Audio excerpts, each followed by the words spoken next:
Constructing your life is about much more than just building a bank account.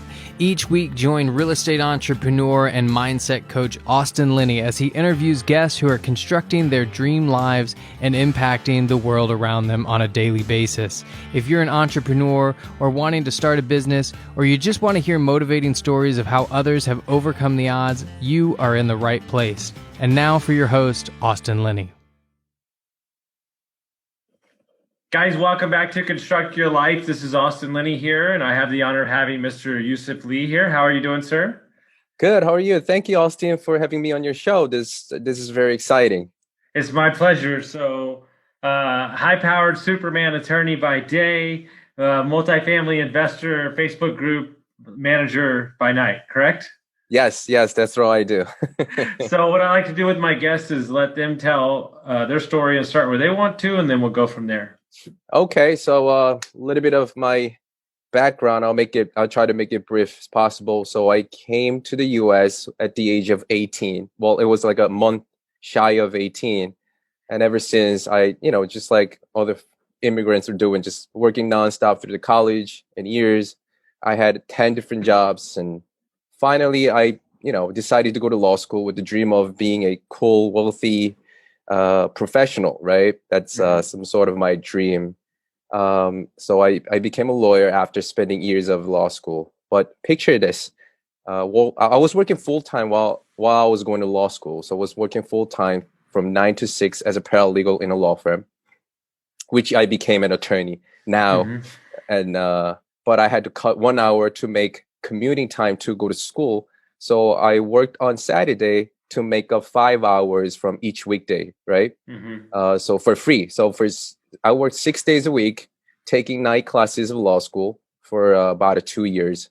And after law school, it's done around 10 at night, and I go to 24-hour coffee shop to study because I know if I go home, I'm gonna fall asleep. So then I will stay there till like 2, 3 a.m., go home, get some sleep on the couch, wake up, go to work by 8 in the morning. This was the pattern I had for 2.5 years. And there were many days I could only sleep like 3-4 hours a day to catch up the amount of studies. So after all this, like huge amount of effort from my end, in 2013, I took New York, New Jersey bar. I passed and became a lawyer. And, during the law school, I was blessed to become a father of 2 kids. And I thought, finally, this will open a door to become financially free, right? Fast forward. All you had to do, right, was have kids, go to school, and then you're wealthy. That's it. Yeah. That's what I thought, right? Fast forward 2018, I was still hustling, working hours and hours, and was nowhere close to rich, right? I make some money, but spent all of them, living expenses, paying the bills. Don't get me wrong. I still love my job. I was just, that each year I worked harder and harder just to make my ends meet, and realizing, I only have few hours left to truly spend with my kids, right? So I've got fed up with this reality. And one day I grabbed a book. Like I realized, okay, I'm trapped in a rat race as a W-2 employee, regardless of how much money I make. So I realized for the first time, if you think about it, about 3-4 months of each year, you actually work essentially for free to feed the government by paying tax. Because it's in New York, its income tax is about 30-35%. And I realized, although there are many ways to write off the tax liabilities, I couldn't do it because I'm W-2. So this was like a tunnel without a light at the end. So I concluded that, okay, I got to become a business owner or some type of investor eventually, so that I could build passive income stream with tax benefits to achieve true financial freedom. Because I was into freedom of time. And, I started looking for my ideal investment vehicles. I've tried, stocks, mutual funds, REITs. And finally, I landed in 2019 on multifamily apartment investing. It just came to me as with so many benefits, and I thought it was just no-brainer not to do it, especially being able to control the valuation of the asset side. So I did about a year of self-studying, realizing again that self-education is way to go first, but in the end, it's not actually taking a massive action. I was just merely passively absorbing someone else's information and thought I was taking an action by that. So I decided to stop doing it, and I started taking action by joining some mastermind groups and meeting like-minded people, putting aside all the naysayers about the real estate investing, and so on and so forth.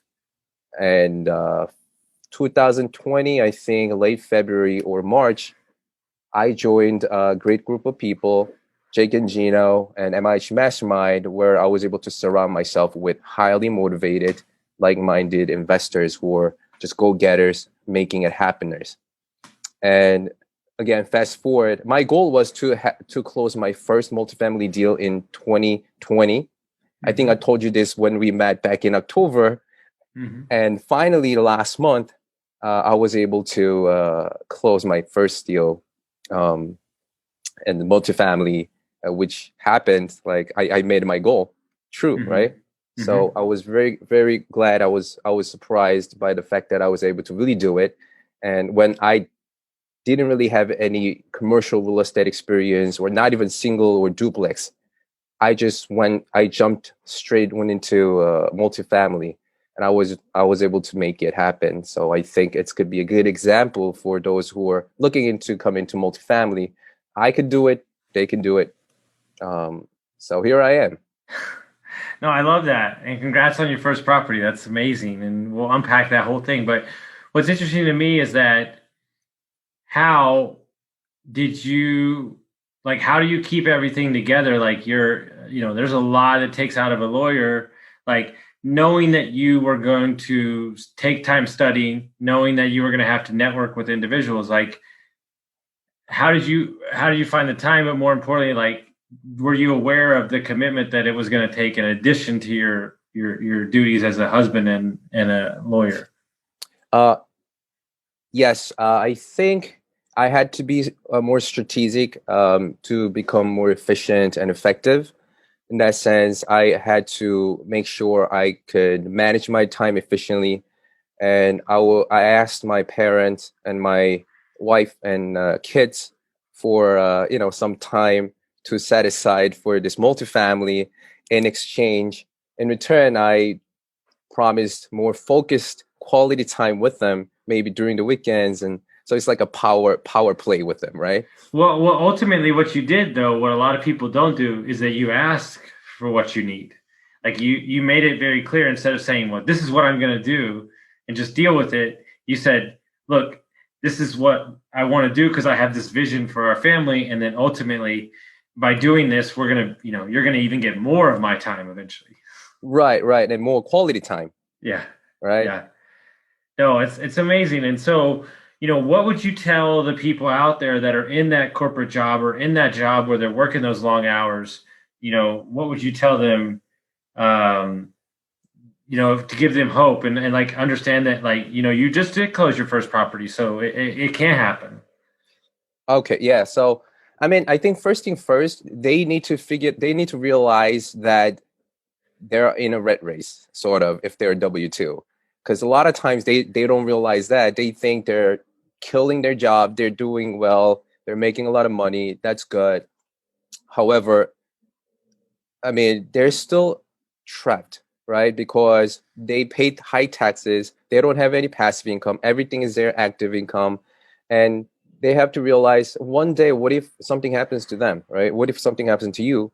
I thought about it. What if I got into an accident and I can't use my legs anymore? I can't go to court. What if I lose my eyesight? I know I'm being too extreme at this point. However, that's something that could happen. I saw, a friend of mine pass away early age because of heart attack, because of an accident. That got me into, okay, I have to create some sort of financial fortress to protect my family. Otherwise, when I'm gone or something happens to me, what are they going to do? They're going to suffer. So I think that's the first thing that the people have to realize, that they're actually very vulnerable.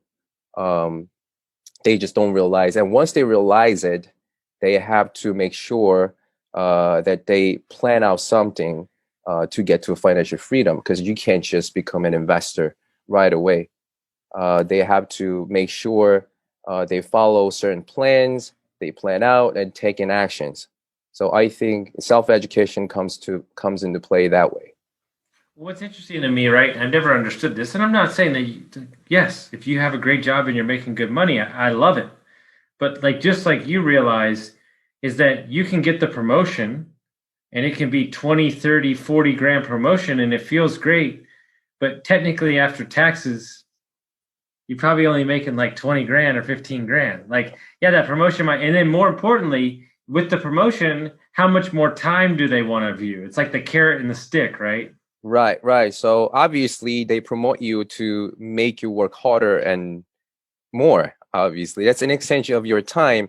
So the more money you make, the more time and energy you're going to be spending stuck in your job. So the less time you're going to be spending with your family, which goes totally against of your goal. Mhm. So that's why I think a true way to achieve financial freedom of time is through stacking up passive income streams. And how are you cool to kind of give them the nuts and bolts of how you found your partners, how you found the deal, and then walk us through the deal? Sure, I can do that. Okay, so first of all, I think you gotta. What I did was self-education, because before putting yourself out there as someone looking for a partnership, you gotta be able to tell them what kind of value you can bring to the table, right?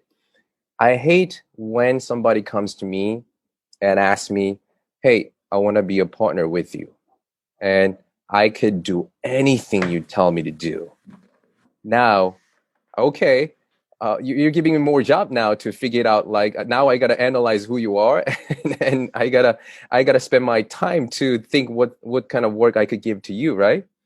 So what I did was, before, I gotta think about, okay, what I'm good at and what kind of value I could bring to the table. In my case, it was, I had this legal experience. Although I'm not real estate attorney, I could read the contract, I could vet the contract, I could make it more easy I could make it easier for you to understand the contract. I could deal with, I could negotiate the contract, insurance companies, that's all I do.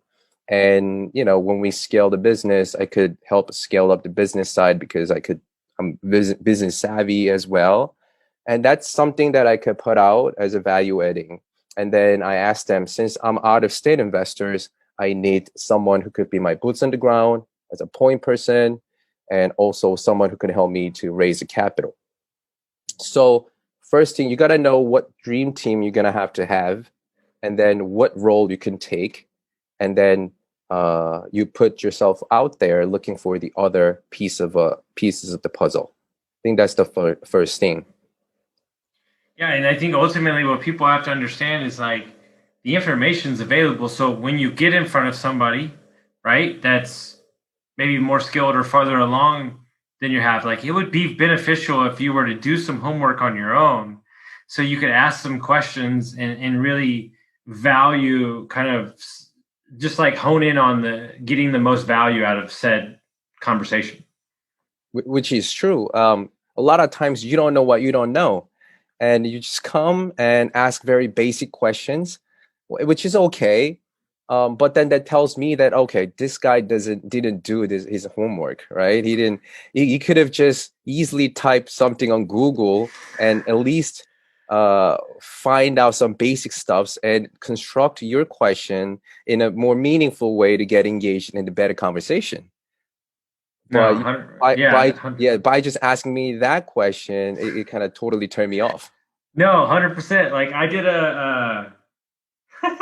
I did a long Airbnb talk the other day for a big company, like a Hmm. bunch of companies, and I went into depth on all these great things. And the first question out of the gate was like, "How do you start an LLC?" And I was like, "I'm done. I can't." I was like, like, what are we doing here? Like, I can't Right, do right, this, you know." right. And so, what was the first deal that y'all just closed on? How big was that? The first deal is 44 unit apartment complex in Lawrence, Kansas. Okay. You ever Um, been to Lawrence, Kansas? Not yet. That's amazing, right? Yeah, I never been to Kansas before, and yet I could still own property there. I love Isn't it. that crazy? So it's that's the joy. So tell us about the deal. Sure. So it's 1963 vintage, probably C-class type, where we needed some value add components. 43 units, all two bedroom and one bath, right? It was a seller direct off market deal. We didn't have to compete, so because a friend of mine's partners, a friend knew the owner directly, so we just spoke to the owner directly. We didn't really have to compete with each other. The owner was true mom and pop owner. What happened was like I think the owner wanted to stop managing this property, so just wanted to get rid of it. And one thing that proved us that the owner was true mom and pop was a partner of mine went to the property to pick up the documents, leases and all that. We were expecting PDF or Excel, all that, but what my partner brought was like a big box of documents, and he had to just scramble all the papers. He had to scan everything in. I think it was like a couple hundred pages. So, which is good. That tells us, okay, he's a true mom and pop, right? And this deal, I think we submitted a letter of intent back in September of 2020 and got it under contract in October. Obviously, he was a motivated seller. He wanted to make sure we could close in 2020. So, which was okay. Yeah, we wanted that, right? The average rent is approximately 150 or 200 lower than surrounding other apartments, which tells us that there's a huge upside where we could come in and do better management and raise the rent, right? And I remember there was one tenant whose lease was up, and she just renewed with $60 raised rent without us fixing anything, right? So there was no renovation at all. She just leased it up $60 more, which tells us that okay, we could even if we fix something, we could even try $100 or even 150, right? So it's still we're fixing a couple units now, returning it because it wasn't empty, and we are trying to lease it in a few months. It's been over 90% economically occupied, which shows strong rental market there. We did 80% of loan to cost from local community bank. Okay. So 80% of our closing costs, I mean not closing costs, our purchase cost, and then 80% of the rehab, the capex budgets are covered by the bank. And so what gives you the confidence, somebody that's listening to this who is looking to eventually scale up to multifamily or invest with a group, what gives you the confidence to be in New York and invest in a state that you've never been to? So shortly speaking, I'm going to tell you what kind of limiting belief I had before starting all this, right? My limiting beliefs were, okay, there's no way that I can invest outside of my backyard. How can I trust others? You're going to probably need a lot of money to start. I should start probably small with single or duplex before going to multifamily. And, education is cost. I was able to crush all this limiting beliefs through right education, not listening to the naysayers, and surrounding myself with like-minded people, being connected with mentors and right partners, and you just constantly take the actions and persistently trying to add value to the team and just fall in love with the process. You got to believe in yourself. Well, I sound more like, I guess, abstract at this point, but which is true. Everything starts from the mental mindset, and I'm sure you agree with that. And practically, you just need to keep educating yourself and just talking to the people who've done it and find a way to do it. And from a partnership group scenario, because typically multifamilies are taken down by a group of people with skills, is I think the hardest thing in a group of people, let's say 4 guys, especially if you're not there, is understanding that you as a partner, whether it be capital, you're a lawyer, all these things, there is value as a member of the team, and you as a person have to not, you can't second guess that your value is needed, and understand that it's a group that's going together, matching all perfect skills to invest in properties. Yes, yes, that's very important. That's why like I said before, you gotta know yourself. You gotta know who you are and how you're gonna add value to the group. When I was looking for partners, I just didn't look at the skill sets they could bring in. You gotta see the personality, work ethic, gotta see their philosophy, life philosophy as well, because it's like more of getting into a marriage where you got to make sure your interest is aligned together, not only financially, but also everything, like for long-term partnership. And to be able to do that, you also need to show that what kind of person you are. Like you're hardworking, you're smart, and you can add a certain skill set to the team.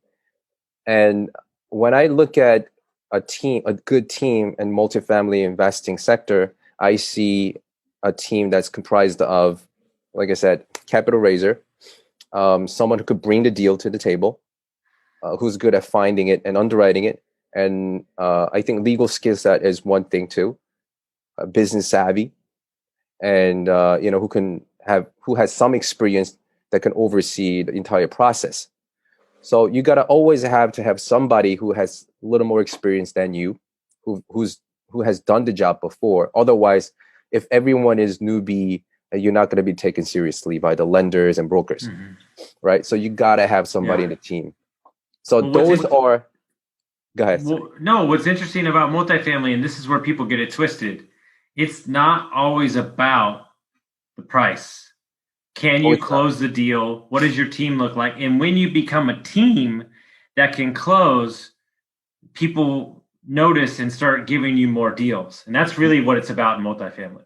Right, right. That's right. And that's why you need to have certain people in the group, and not the other way around, because the lender, I remember when I was closing this, before closing this deal, I had another deal which is still we're working.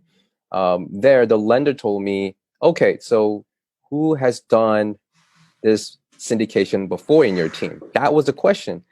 If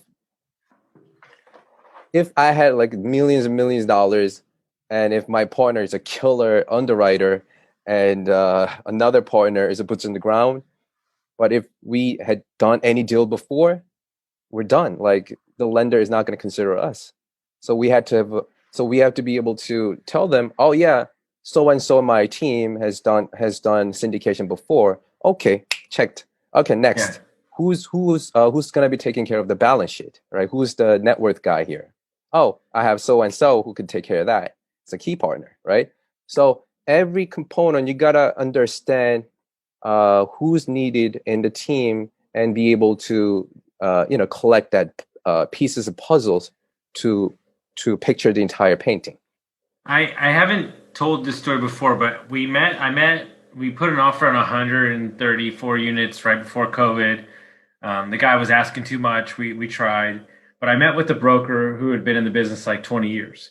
And he told me a story that changed my life. He said, I have a client that I met 10 years ago who was worth like $300 million. And Cool. the guy was like, I'm just going to be a multifamily investor, and I'm just going to buy like 20, 40, $50 million properties, and I'll just pay cash. Mm, And the broker said, no, they're not going to sell to you. And the guy was mm, like, I don't understand what you're saying. And he goes, it's not about the money.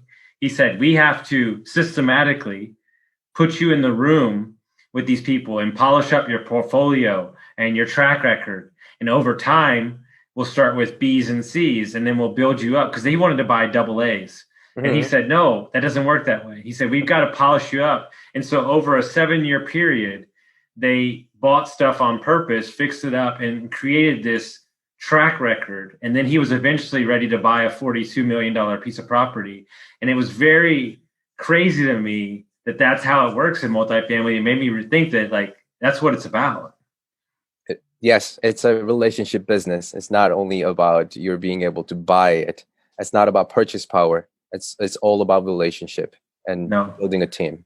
for sure. And so the team that I guess the one question that I haven't ever asked about multifamily, you put up money, you're helping with the lawyer fee. When somebody goes in a deal like that, what percentage of the deal are you getting in something like that?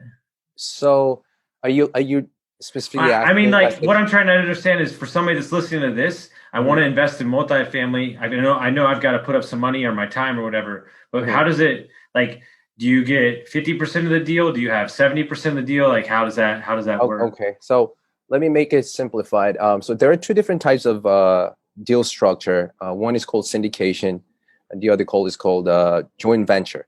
So joint venture is more like a general partnership where a few people come together and put some money into it, and then share the deal based on how much money they put in, right? And everyone's got to be an active investor there. No one's passive. Syndication, on the other hand, it's a little different because now we have two different groups. One is sponsor group, general partners. The other group is limited partners. Limited partners just put money into the deal and just get the equity share based on how much they put in.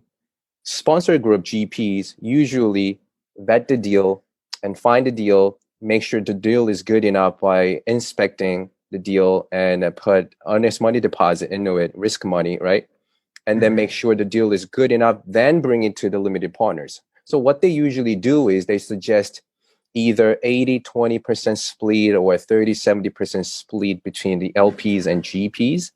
And let's say, for example, our deal that we're working on is, let's say, 30% GP share. So we don't, well, in the beginning, we put some money in, but it's likely to be reimbursed later on from the LP capital.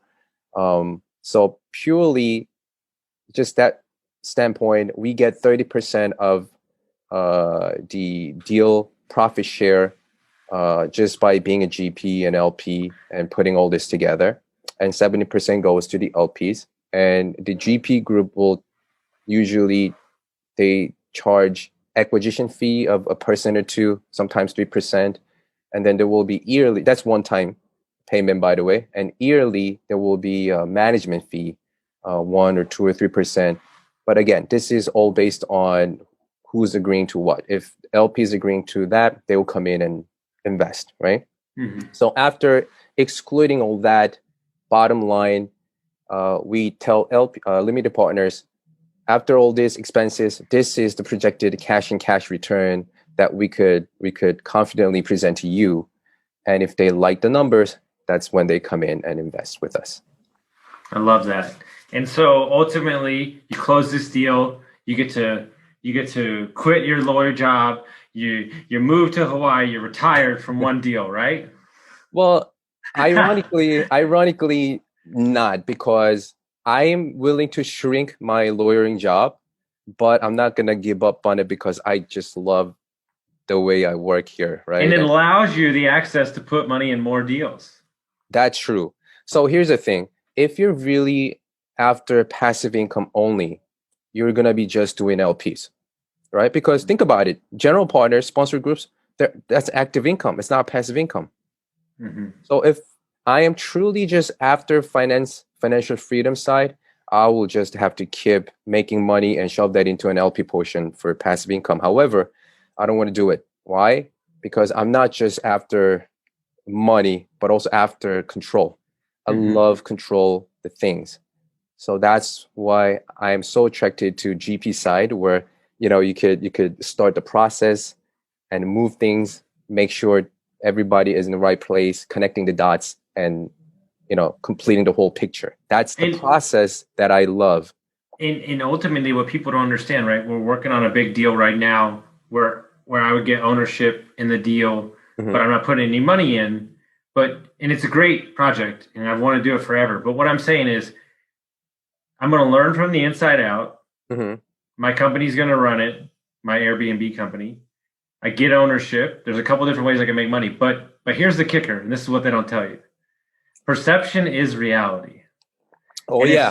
so, if I do this one deal and everybody sees it, then they're gonna say, "Well, shit, we got to hire him for this job and this job." And so I'm willing to take less here to know that like once you pull this off, you can write your own ticket. And I think that's what I love about multifamily is once you pull off some deals, you can go write your ticket somewhere else. Yeah, absolutely, absolutely. And it's funny that you brought that up because that used to be what I used to say, that I called it PPP. Yeah. Perception, persistently projected. That's reality. Yeah. It is. Yeah. Well, it's funny. Think about it this way. Everybody thinks, and don't get me wrong, I record a lot of podcasts, but everybody feels like they see me more than I think. Well, that's because we break apart some of the things and then we post it over here and post it over there. And so it feels like Austin's everywhere. But I mean, like, technically I'm just talking to you right now. Yes, definitely. Like, like the video guy scheduling some posts. And so when you understand how leverage works and kind of getting your content and batching your content and, perception is reality is basically PPP, yes. Like you said. Yes. And it's a great, I think it's a great skill set. Not everyone could think about it. Marketing is open to everyone, but not everyone does that. Mm-hmm. And they think, oh, it's, putting things on the social media. What's that got to do, right? Mm-hmm. It's not going to do anything for me. But I think it's completely wrong. Especially at this post-pandemic era, mm-hmm. you need to engage in social media. Otherwise, you're missing a lot. I mean, you've been missing a lot if you're not engaged in social media until now. But especially now, post-pandemic era, I think it is must thing to do. Perfect. And if people want to find out more about you or your Facebook groups, how would they do that? So I have a website called syndicro.com, SYNDICRO.com. And I have a Facebook page and Instagram called Million Door Club. So it's Million Door, not dollar, Million Door, DOR Club. And more importantly, you have the hottest speaker coming in next month ever. I heard he burns the party down. I heard he just leaves flames when he gets out. I didn't want to reveal it yet, but yes, I'm having. Well, this might not come out for a little bit. No, it's okay. Yeah. It's okay. But I'm having Austin Linney coming to my show, and he's gonna burn the stage. I just leave the mic, and it's just on fire. Well, guys, if you like this episode, make sure you send it out to your friends, and we'll see you next time. Okay. All right.